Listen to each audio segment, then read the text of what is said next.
முதலாம் நூற்றாண்டிலே திருக்குறள், இரண்டாம் நூற்றாண்டிலே மணிமேகலை சிலப்பதிகாரம், மூன்றாம் நூற்றாண்டிலே மறைமலை அடிகள் கூற்றுப்படி திருவாசகம், நான்காம் நூற்றாண்டிலே ஆசார கோவை, ஐந்தாம் நூற்றாண்டிலே கல்லாடம், ஆறாம் நூற்றாண்டிலே பெருங்காதை, 7, 8ஆம் நூற்றாண்டுகளிலே ஞானசம்பந்த பெருமான் அப்பர் நாவுக்கரசருடைய பதிகங்கள், 9ஆம் நூற்றாண்டிலே சுந்தரமூர்த்தி நாயனார் ஆழ்வாருடைய பதிகங்கள் பாசுரங்கள், 10ஆம் நூற்றாண்டிலே சீவக சிந்தாமணி, 11வது நூற்றாண்டிலே பெரிய புராணம், 12ஆம் நூற்றாண்டிலே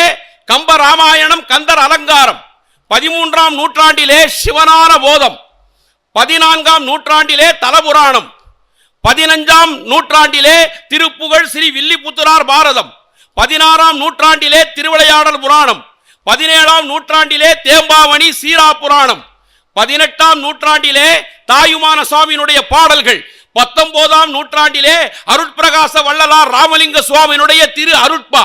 20ஆம் நூற்றாண்டிலே முத்தமிழ் அறிஞர் பேரறிஞர் அண்ணா அவர்கள், கி.ஏ.பா. விஸ்வநாதன் அவர்கள், உ.வே. சாமிநாதன் அவர்கள், தேவநாய பாவனர் அவர்கள்,